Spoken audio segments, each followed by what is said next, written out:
Hello everybody, মই আপোনালোকৰ আগত আজি আন এটা ৰেচিপি লৈ আহিছোঁ সেইটো হৈছে baingan ka bharwa yes but এটো মই একদম অসমীয়া ষ্টাইলত বনাইছো সো বলকচোন ভিডিওটো আৰম্ভ কৰো আৰু তাৰ বাবে কি লাগে চাওক ইয়াৰ কাৰণে মই সৰু সৰু বেঙেনা লৈছো বেঙেনাবোৰ মাজত কাটি লৈছো আৰু বেঙেনাখিনি মই অলপ দেৰি হল কাটি থোৱা হেতু কাৰণে কলা পৰি গৈছে বেঙেনা আটাইখিনি এনেকৈ কাটি লৈছো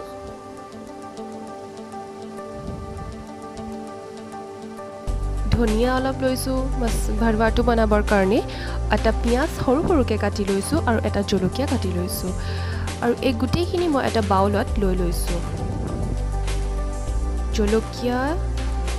ধনিয়া আৰু পিয়াজখিনি মই লৈ লৈছো এটা বাউলত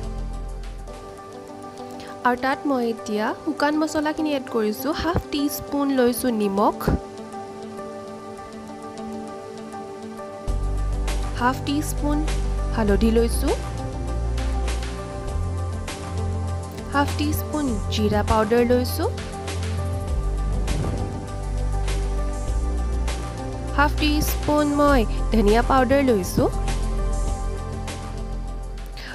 হাফ টিস্পুন মই কাশ্মীৰী মিৰ্চি লৈছো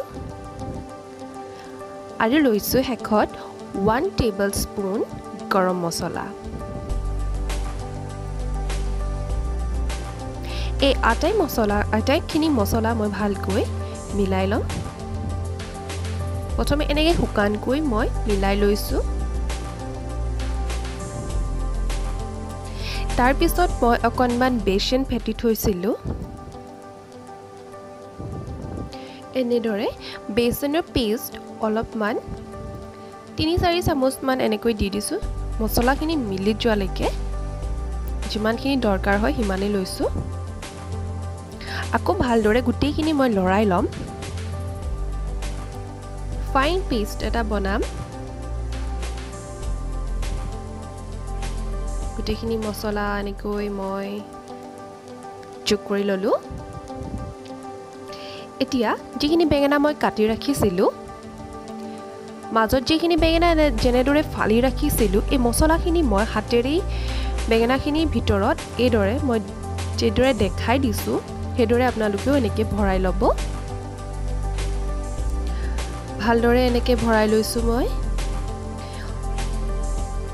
হাতেৰে ভৰালে ভালদৰে সুমাই আৰু মছলাখিনি অলপ জোৰকে টেপি দিব তেতিয়া ভালদৰে হুমাই থাকিব ইয়া দেখিছেনে মই কেনেদৰে ভৰাইছো এনেকৈ জোৰকে হেঁচি দিলে মছলাখিনি ভালদৰে হুমাই ঠিক তেনেদৰে আটাইকেইটা বেঙেনাত মই এনেকৈ মছলাখিনি ভৰাই লম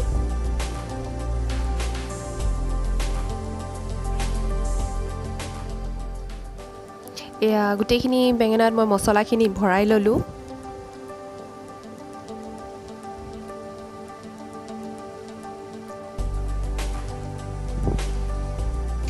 তাৰ পিছতে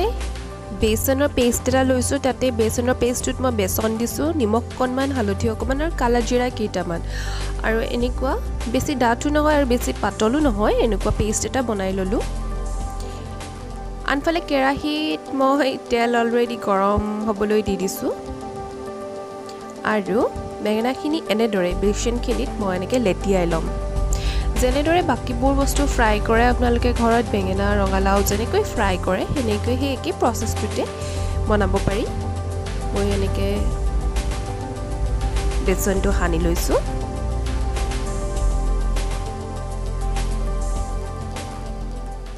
গুটেইকেইটাতে মই এনেকৈ সানি লম বেচন তাৰ পিছত তেল গৰম হোৱাত এটা কৈ মই বেঙেনা দি দিছো আৰু জুইটো মই একদম লো ফ্লেমত কৰিছো কাৰণ যিহেতু বেঙেনা গিটা মই গুটাকে লৈছো জুইটো একেবাৰে লো ফ্লেমত কৰি ৰাখিছো এদৰে আনটো মই বেচন লগাই তেলত দি দিম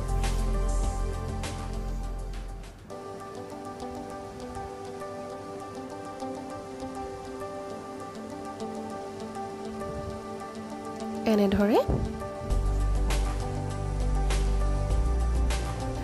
তাৰ পিছত খুব সাৱধানে এখন ফগ লৈ মই অলপ লৰাই লৈছো যিটো সাইডে মই মছলাখিনি ভৰাইছিলোঁ সেইটো সাইড মই ওপৰ কৰি ৰাখিছোঁ তল সাইডে কৰি দিলে কিন্তু মছলাখিনি ওলাই যোৱাৰ চান্স থাকে সেইকাৰণে মই সেইখিনি ওপৰে কৰি ৰাখিছোঁ আৰু খুব সাৱধানে অলপকৈ লৰাই ৰাখিছোঁ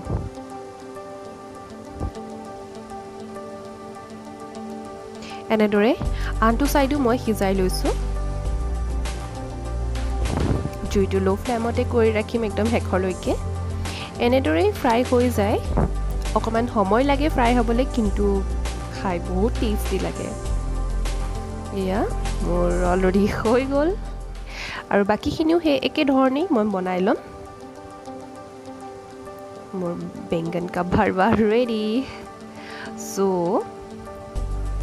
ঘৰত আপোনালোকেও ট্ৰাই কৰি চাবচোন খাই কিন্তু বিৰাট ভাল লাগে আজি এই ৰেচিপিটো কেনে পালে মোক কমেণ্ট কৰি জনাব যদি ভাল লাগে ভিডিঅ'টো লাইক এণ্ড শ্বেয়াৰ কৰি দিব আৰু যিসকলে প্ৰথম চাইছে মোৰ চেনেলটো সেইসকলে মোৰ চেনেলটো প্লিজ ছাবস্ক্ৰাইব কৰি দিব ভিডিঅ'টো চোৱাৰ বাবে ধন্যবাদ থেংক ইউ বাই বাই